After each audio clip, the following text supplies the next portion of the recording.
She acted cold when she left. She told you she was done. Next thing you know, she's out with her friends, her family, maybe even a new guy, posting like you don't even exist. She's having fun, and every single thing you see just confirms it. But inside, it's not what you think. Today, I'm breaking down what she really feels during a breakup and why she has to hide it. Breakups aren't as easy as they look, and that goes for both people. And I know that right now you're probably the only one sitting through this, or at least you feel like you're the only one sitting through this. And you have to come to the realization that if she was doing the same thing that you are, which is sitting here, watching videos like this, reading content like this, actually going through the breakup, she'd look just as bad. But she doesn't have to. That's the trick. She does not have to go through what you're going through right now. Most men think she moved on overnight. Cue the Dwight Schrute false meme. Of course she didn't move on overnight. You can't just replace a bond that quick. You can't replace a bond in a couple weeks. Here's the screwed up part. It doesn't actually take long for a bond to form, but it takes much longer for that bond to be dissolved. In other words, you can meet somebody,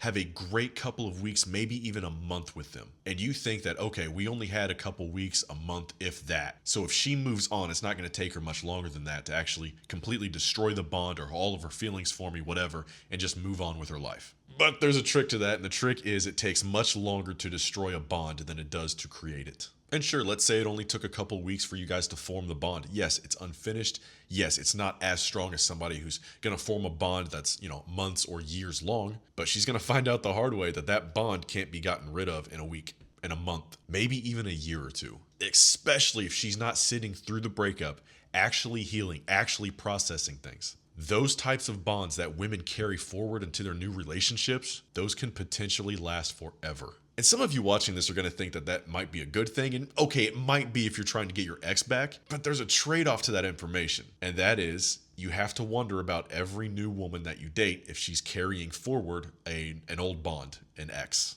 Because the honest and simple truth is, she will not be able to give you her full self if she is still holding on to somebody, or maybe even multiple men, that she never fully got over from her past. And oftentimes, all it takes is one text, one little ping to show that he's still interested, and that woman is gone. See, women process emotion differently than men do. Often after a breakup, men are outwardly, they just look terrible, while inwardly they start to heal, even if it feels awful. But typically, women are the opposite. During or after a breakup, they tend to look absolutely fine on the outside, while on the inside, that pressure, that guilt, that shame is starting to build as pressure inside of her nervous system. This causes the pain of the breakup to be internalized and often delayed. And this is especially true if you're dealing with somebody with an attachment disorder, like an avoidant. That pain can be delayed for several months, up to several years. And that sounds insane, but like I said, some people are able to bury their feelings so deep that they actually have to trip over them accidentally one day, hearing a song that reminds them of you, or passing your favorite restaurant. And all of a sudden, for the first time in months or for the first time in years, they start to think about you and they can't handle that. And all of a sudden, they got to reach out. Don't forget, in every single one of these videos, in the description is my link. If you're going through something, that's how you get a hold of me. You can message me directly on there. So yeah, at first, there's a lot of freedom, a lot of fun. They're enjoying life. They're probably sleeping with multiple guys, and I'm sorry to tell you that. But honestly, bro, wouldn't you do the same? If you could sleep with multiple girls right now, just have your pick of whoever you wanted, because most girls can. But that's all just public face. In private reality, she's spiraling, or at least starting to. This is when her emotional waves start to hit. She has those highs and she has those lows, and she kind of starts to feel a little bit lower every single day. Every single time she's reminded of you. I've seen plenty of women even go through an identity crisis at this time. This is often when women will go and have their hair done. They'll have a completely different style. They'll get a new dress. It could look like they're erasing their entire bio on social media. They're pruning their followers. Their follower count will drop drastically or something like this. All of that reveals a private emotional disturbance. And all of it looks hidden if you don't know what to look for, or especially if she doesn't have any social media. Her initial emotional high is kind of like a honeymoon phase, even if she's not with somebody else. It lasts for a while. She'll be absolutely elated to be over you, sure, but all highs eventually have to normalize. And here's the thing, if you're dealing with somebody who's not healthy, they go from a high, not to normal, they go to low. So in other words, instead of after that honeymoon phase ending, and again, we're just saying honeymoon phase is like a flippant sort of phrase for this video. We're not actually meaning if she's with somebody else, although it could be, right? This is just not what we're dealing with in this particular video. When she comes down from that high, what you have from a normal person, a normal woman, is that she'll kind of settle into normalcy, right about right here. But if we're dealing with somebody who is an avoidant, or somebody who has some sort of insecurity, or somebody who is just emotionally immature, whatever it might be, they'll experience a low. They'll dip below the norm. And it's when they dip below the norm that they start to experience this sort of identity crisis or some sort of cognitive dissonance. And I want to introduce you to a brand new thought, because at the core of all of this is doubt. It's the doubt that she made the right decision by getting rid of you. It's the doubt that she made the right decision by breaking up with you. It's the doubt that she made the right decision by trying to move on with somebody else without you.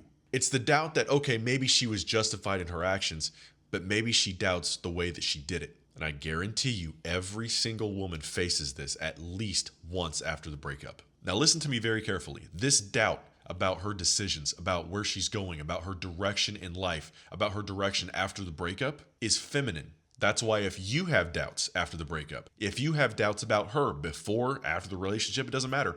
All of that looks weak. All of it looks feminine. You have got to know what you want.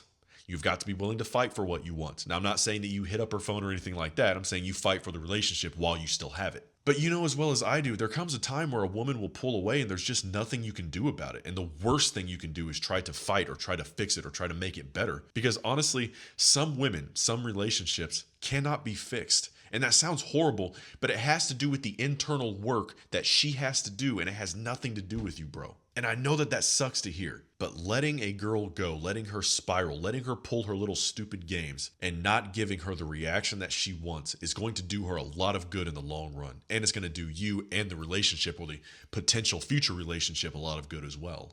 After that honeymoon phase ends, even if she's going through a bit of a low, she's going to enter the social validation phase, if you will. And like I said, this doesn't necessarily have to deal with another guy coming into her life. This could very easily be her going out with her friends constantly, distracting herself maybe with a new job, a new hobby, her family, something like that, anything like that. This is usually when dumbass toxic friends come in and they tell her that she's so much better off without you and that she shouldn't even be thinking about you and to call you and to give you a piece of your mind and blah, blah, blah. And let's just face it, those types of women are usually fat, they're ugly, they can't keep or hold a man, partially because she's too big, you can't get your arms around her. And misery loves company. Those types of friends do not want healthy friends, because healthy friends will force you to level up, and you know that if you have good friends. Good friends will call you on your bullshit. And what your ex does not want right now, and what the average modern woman cannot handle, is being called on her bullshit.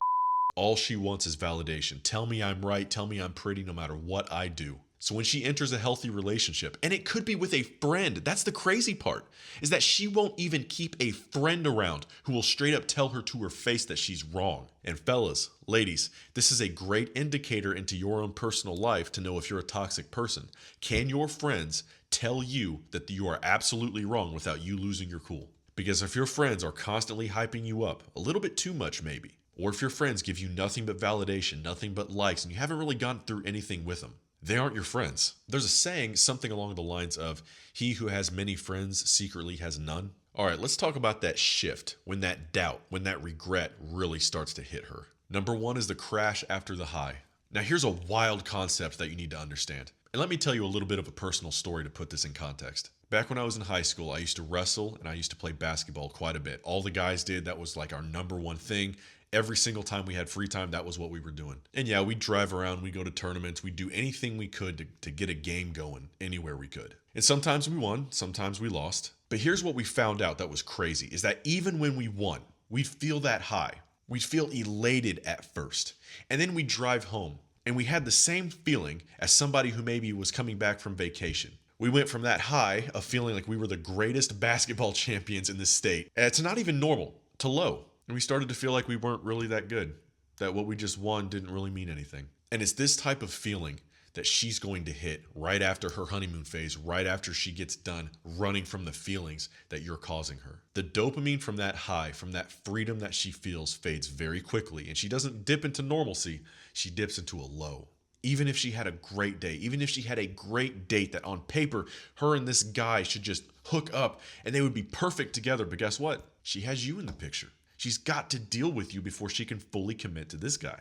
And she's going to face triggers of nostalgia. And these are especially true around big days, around birthdays, around holidays. Maybe she drives by a restaurant that you guys used to go to. Maybe she hears a song that reminds her of you. All of these things are going to be triggers that make her think about you, that make her think about your breakup, that make her doubt how she acted and what her decisions were to leave you.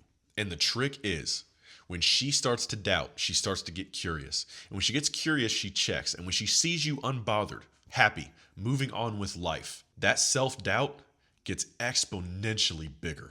That's why it's so important, even if you're blocked, even if your ex decided that she didn't want to talk to you anymore, blah, blah, blah. And those things are just said in the moment, okay? It's so important for you to hold frame, for you to keep posting, for you to keep going like nothing happened, because she will look. Every ex looks. You're probably looking almost every day at her profile, and she may not even know it. You don't think she's doing the same to you? Maybe not every day, but I guarantee you, bro, if she's like any normal type of woman, she checks at least once a month. And that's like bare minimum, bro. Like I would bet my life, bare minimum.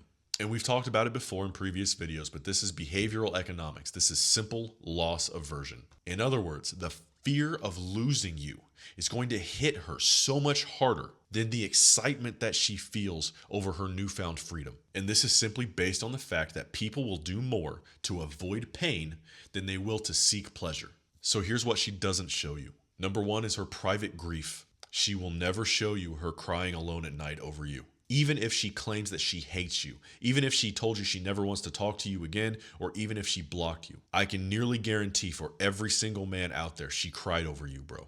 And honestly, it's not because you're some special guy. It's because most women cry after breakups. And if you're being honest, most guys watching this probably cried too. I have too, to be honest. And it's not a great feeling. And it's especially not easy to admit. So yeah, she'll never post her vulnerable side. Why? Because her ego and her pride are in control. And as long as they're in control, you do not get to see her vulnerable side. Because that's exactly why her pride and her ego exist in the first place. It's pain aversion. Number two is her silent social media games. Now, these aren't too silent anymore, especially if you know what to look for. This is when she checks your stories obsessively, when she unfollows and follows you again, or when she blocks and unblocks you repeatedly just to see what you'll do, just to try and prod a reaction out of you. She could post a sexy story to her close friends list and hope that you'll message her, hope that you'll bite. She might drop a full-blown thirst trap on her Instagram just to see who comments, just to see who responds. She might add some songs to her playlist that you guys share just to try and ping you again. All of those things are to get you to reach out to her, even blocking you. That's why the worst thing you can do when somebody blocks you is reach out and ask, well, what's going on? Why'd you block me? It's like, let her play those games. Let her spiral. Let her do her little dance. Because when all of it fails, she's going to come face to face with the fact that you are not emotionally immature, and she's going to have to upgrade herself if she really wants your attention again. That's when she lays herself down at the feet of your altar, so to speak. She lays her emotions down bare in front of you and says, look, I'm sorry, whatever. Talk to me, okay? And she'll do anything to get you to talk to her, even if it's an argument. Because even an argument is better than silence, and you know that. But strangely enough, this oftentimes comes as a simple text, a simple, hey, or how are you? Months or years later. But make no mistake, that little hey, ... all of it is emotionally loaded. Next is what I call the comparison spiral. This is when her new bonds that she's trying to form don't quite measure up to yours. These are the Tinder guys that maybe they're fun for a night, but she doesn't really let them hit. And most girls, by the way, don't let the guys from Tinder hit. You know as well as I do, if you've been on Tinder for any amount of time, that Tinder is usually just a validation source. She will get on there and she'll flirt with every guy that matches with her, even if she's not actually interested in the guy, because guess what? That's what she's actually there for, not to hook up. She's just there to flirt. And she's going to find out that recreating what you guys had, the energy, the emotion, and the history are not to be replaced that easily. How you should respond. Look, we're men. We like to fix things. That's what we do. We're very direct with what needs to be done. But women just aren't like that. You can't force her to feel something, anything, and especially on an imagined timeline. So let her go. Detach as much as you can. A little bit more each day, a little bit more each week. That looks like you setting up a time, like say every Saturday, you tell yourself, all right, I'll check her profile, I'll check her socials one time a week. Then you do that for a few months. And then you tell yourself, okay, here's what I'll do. I'll check her profile one time every 2 weeks now. And what you do is you slowly wean yourself off of this woman. And you better believe when you finally stop checking her profile, when you finally detach, when you finally find a good girl, guess who's going to call you? Guess who's going to send you that stupid text? You better just be ready for it, bro, because it's like they all do this. So yeah, she may laugh and smile real pretty in all of her stories. You might see her dancing at clubs, dancing with different guys, out with her friends, being a total, well, slut. But inside, she's facing a battle that you will never see. And it's kind of a compliment that you had hit her that deeply that she needs to distract herself and throw herself so hard and so violently into other men, into other situationships, into clubbing, into her work, into her family, into her friends. And I'm not saying you take her back if she crosses a certain line. Sure, you got to have some respect for yourself, right? But it's when you finally move on. And you do it in a way that's not gloating. It's not doing it in a way that sort of tries to hurt her, because she can see that. She can sense that. It's when she looks back and she sees you've moved on. That's when that doubt creeps. That's when that regret hits her the hardest. Little bro, you've got this. And I've got you. I'll see you in the next one.